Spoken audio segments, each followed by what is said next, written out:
In this session, we are going to focus on phone order entry. Point of sale and mail order entry will be covered in separate training sessions. We're going to start by navigating to the Orders menu and selecting Enter Orders. Notice how the first two fields, division and channel, are already pre-populated. These are populated based on your user defaults. If you feel that your user defaults should be something different, please speak with your administrator or direct supervisor. If needed, you can update these per order if helping out a different department or area, for example. By selecting the drop-down, I can quickly and easily change either my division or my channel. Typically, to start an order, if you're a keyboard user, you're going to just tab twice to get to the order number field. If you are somebody who prefers to use your mouse, you can simply click in the order number field as well. Once there, we're going to hit the Enter key. This tells the system to generate the next available order number, which is what really starts your new order. Now notice how the source code field is highlighted in blue. It is important that you're always asking your customer for their source code. If you don't send catalogs or other mailings, asking something as simple as, "How did you hear about us?" is a great way to track source. If you do send catalogs or other mailings, asking something like, "Do you have our catalog or postcard with you today?" If so, ask them for the code from the back of the catalog or postcard. There are 3 different ways to enter your source code. You can either click in the source code field and enter the source code that was provided, or you can enter the first letter or number of the source code and use your arrow up and down to navigate through the list, or I can select the drop-down arrow and navigate through the list and select the source code. Once you've selected or entered your source code, at that point, if you're a keyboard user, you're going to hit Tab to navigate to the next section of the form. If you're a mouse user, you can click in the customer section, this gray section here of the form as well. Once there, you'll see that the cursor is in the customer number field. If your customer had a catalog or a postcard, chances are their customer number was printed right by that source code. If so, you can gather the customer number and quickly enter it in the field, followed by the Enter key. If not, we do recommend that you search for 100% of your customers to help avoid creating any additional duplicate customers. We do cover fully how to use search in a different training session, so make sure that you watch that if you haven't already. Here I'm going to go ahead and select Tab and Enter to select my search. And I'm going to go ahead and enter some details such as the zip code and the last name of the customer who would like to place my order. If I find the customer that we're looking for in the search results, I can just select them from the grid, or I can select the New Customer button in the top left-hand corner. If I select the New Customer button in the top left-hand corner, the system will allow me to enter the customer details before continuing on with the order. In this case, I'm going to select my customer who's listed here. As you can see, all of their bill to information populated on the screen, along with any phone number or email details that we collected previously. If needed, I can update any of these details or add to them. Maybe perhaps the customer would like to provide an email to me today. Additionally, you'll notice that there is another tab up across the top of the screen, and it's listed here as an Ordered by Customer. By default, both the Bill to Customer and the Ordered by Customer will be the same. If, for example, you do a lot of business-to-business type selling, in that case you may need to select or add an Ordered by Customer, and you would do so here in the second tab. by either selecting one that maybe already exists from the drop down here, or looking up a customer and selecting them and adding them that way. If you do business to business and ordered by customer is something that you do use frequently, please see the separate training session specific to that. The majority of you will never click this Order by Customer tab, and you'll just focus on this first set of information that you see here. Once you've confirmed all of the information is correct, or you've collected any missing details and you're ready to move on, we have two ways to do so. If you are somebody who, again, prefers to navigate using a keyboard, as long as your cursor is in the email address field, you'll be able to use the Tab key to navigate to the next section of the form. If you do prefer to use the mouse, you can simply click in the Items section, and that will do the same thing, bringing your cursor to the SKU field so you're ready to add the first item to the order. Notice how the Bill To details did collapse on my screen. I do still see the information displayed up here at the top, but it is displayed in more of a condensed view. If I needed to, though, I can use my mouse to click between the different sections if I found that there was maybe a typing error, for example, that I needed to go back and correct. Moving forward then, to add items to the order, we can either enter the SKU or the item information if the customer has that available, or we can do some searches and look up the customer or the item details as well. So in this case, I'm going to go ahead and enter a SKU or an item number and hit the Enter key. The Enter key is telling the system to go ahead and populate the screen with all of the available details we have regarding that item. In this case, we can see the description, we can see an image of the item on the right-hand side. The minimum quantity to order is 1 with a price of $9.99. This customer does have a discount automatically assigned to them, which we can see here populated in the discount field. And I can see the total quantity that is available to order for this item. At this point, I can either update my quantity, or if the customer just wants to order 1, I can either hit my Enter key to add the item to the order, or I can actually physically click the Add button with my mouse as well. Once the item is added, it appears in the item grid here, and it appears color-coded based on the status of the item. In this case, the item is in stock, it's shippable, it's ready to go out today, so it appears green. This next item that we're going to look at here doesn't have an image, so no image displays on the right-hand side, but I still have all of the other applicable information available.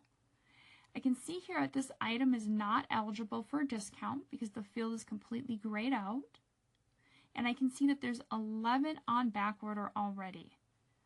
The next available purchase order date is September 30th, 2022, and if the customer is okay with that, I can still go ahead and add the item to the order.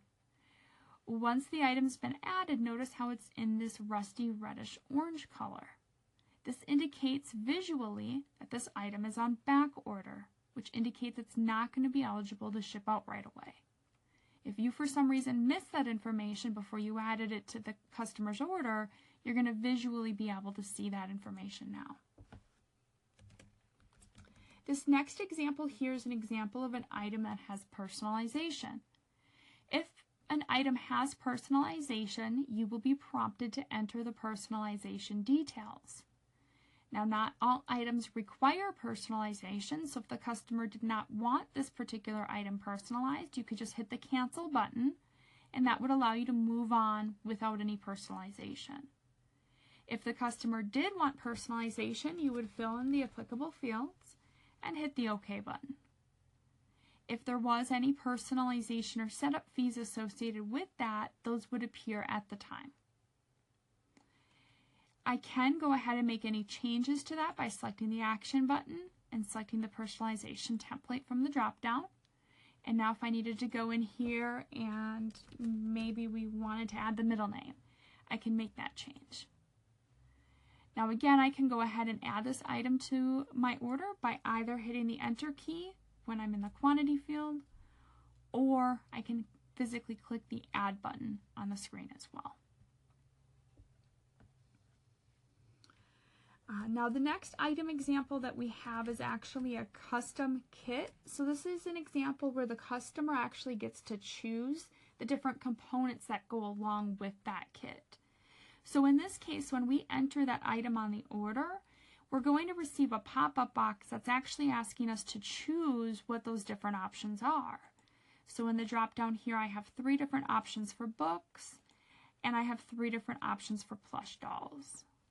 So I could select any combination of those and then select OK. That's going to attach my components, which these are the items that are going to actually ship out with this particular kit.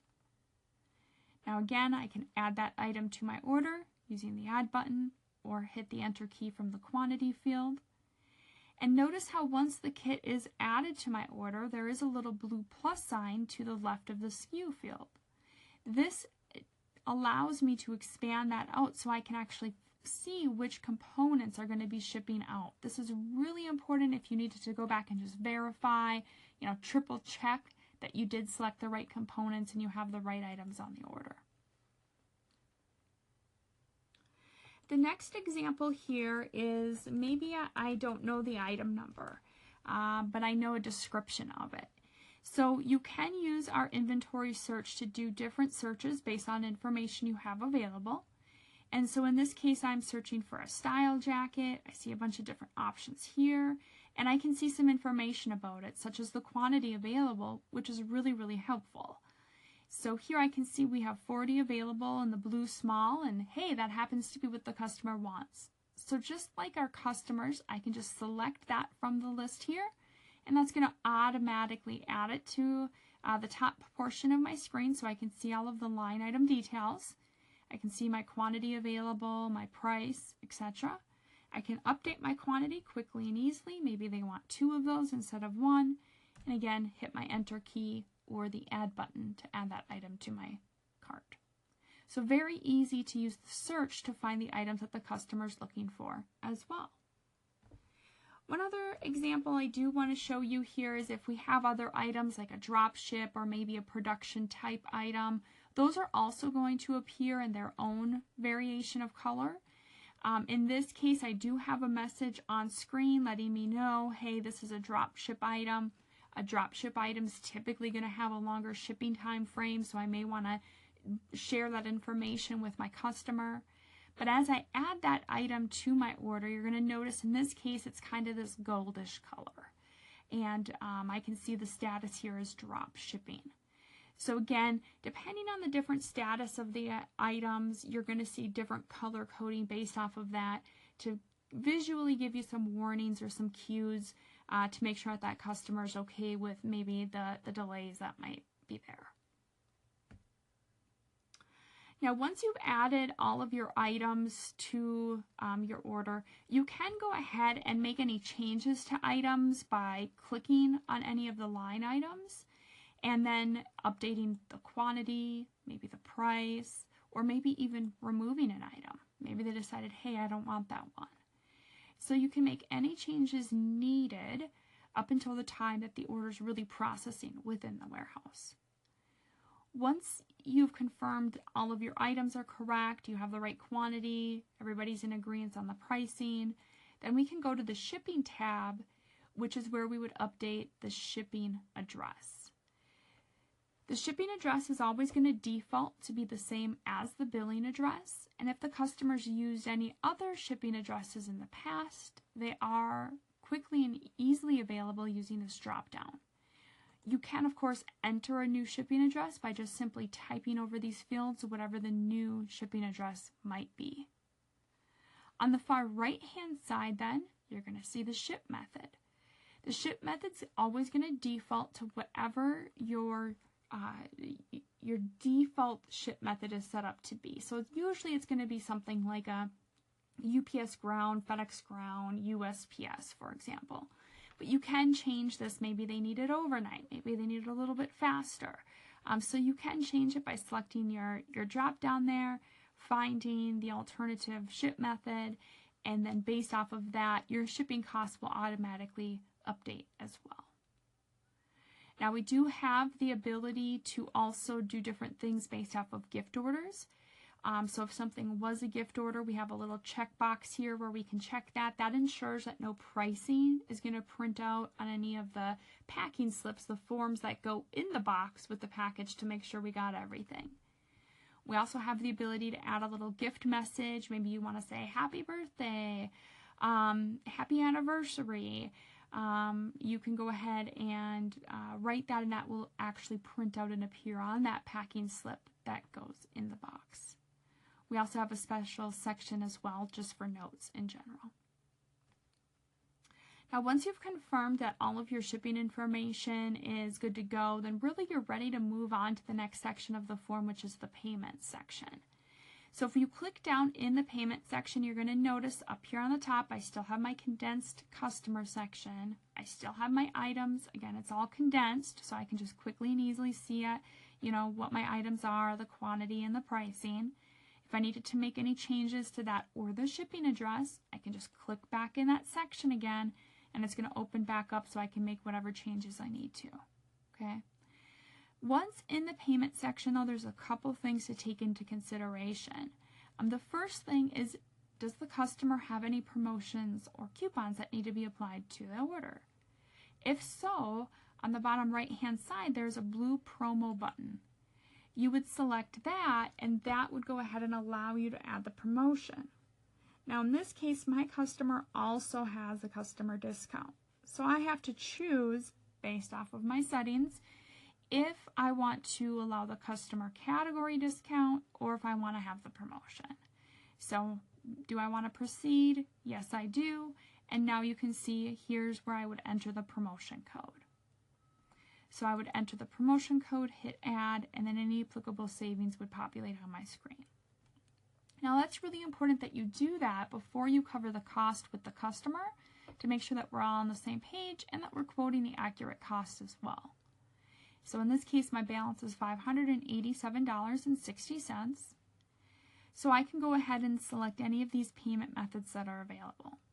So I have American Express, cash, check, Discover, internal gift card, Mastercard, open balance transfer, PayPal, or Visa. Now when you're doing a phone orders specifically, you're going to need to capture a credit or a debit card.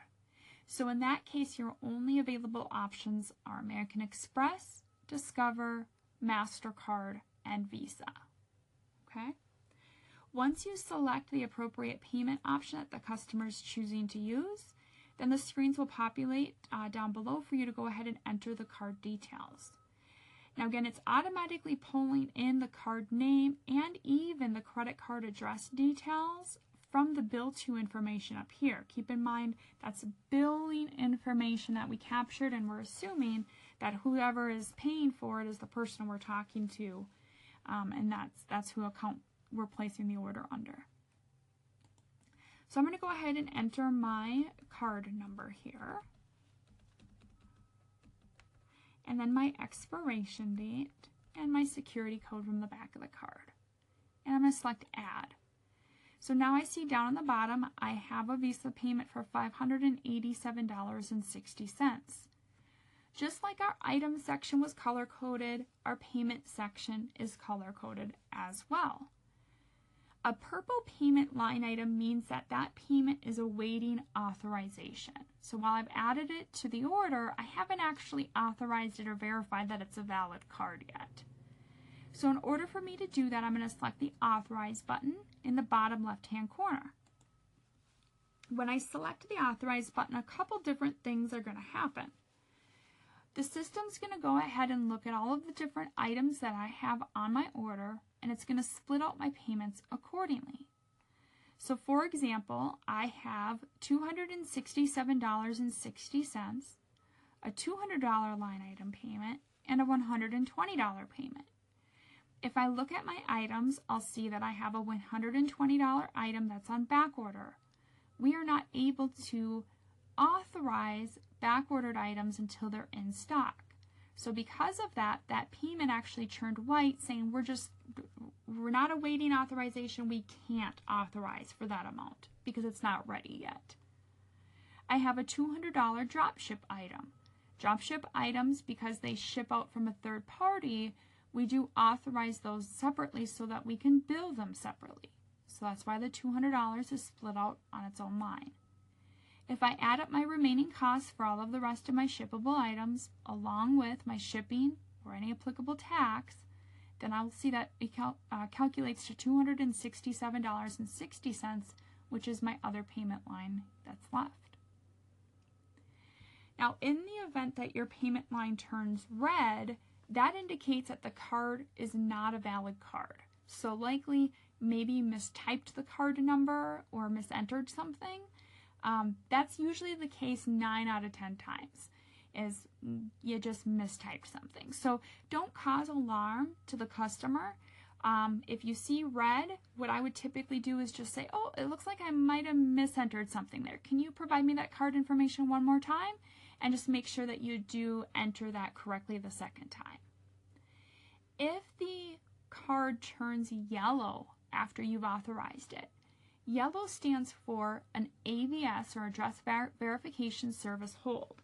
So that means that when we went to go authorize that credit card, something came back and said, that information doesn't match what we have on file. This could be a possible red flag, so you might want to go ahead and verify your information with the customer once more. Typically, in that case, what we would recommend is you would select your line item that is yellow, and you're going to select this reverse auth button down here. It's going to say this payment's eligible for authorization reversal. Are you sure you want to reverse it? And the answer is going to be yes. And the reason why we want to reverse it is because we need to change something with the information we sent over. Usually what happens is it's a zip code maybe that was mistyped, or an address that was misentered, or the customer misunderstands and provided you the shipping address instead of the billing address, because that's what they're more worried about, is making sure that their gift gets to the recipient on time or correctly. So just making sure that we go ahead, verify what's the billing address for that Visa card, and update the billing information on screen to whatever they provide. And then at that time, we would go ahead and re-enter and or rerun. Just making sure that the credit card information, address details did update with whatever you updated at the top of the screen as well. And then once you reauthorize, you know you did something right when it turns green. If it turned yellow a second time, don't raise any red flags, because that could be a sign of fraud and we don't want to scare them off. Well, we don't want to alert them to it, because then they could try to get around it somehow. So if it does turn yellow a second time, just go ahead, continue on, save your order, and a member of your accounting or your customer service team that handles those types of payments will go ahead and do the follow-up that's needed. At this point, then, once you've collected your payment, you've got a successful payment, you've done everything that you can do, now we're ready to go ahead and save the order. Now, of course, there are situations where customers may have terms available as well. It's not very typical for phone orders, but it does happen from time to time. Again, that's typically more for business to business type customers. So if you are somebody who does do terms or open account type orders, please make sure that you do check out that training session separately. Once you have saved your order, I just want to point out that in the order tab on the top of your screen, you're going to see your order number with a recap of the order total. This is really helpful because no matter how many times you told them the order total and verified it throughout the process, it never fails. As soon as you hit save and you're about ready to say goodbye to the customer, they come back and say, wait, what was that total again? So now you can quickly and easily access that without having to pull up their order from scratch. Once you do start your next order, that information does clear out and it does go away, so it's only available there until you start your next order.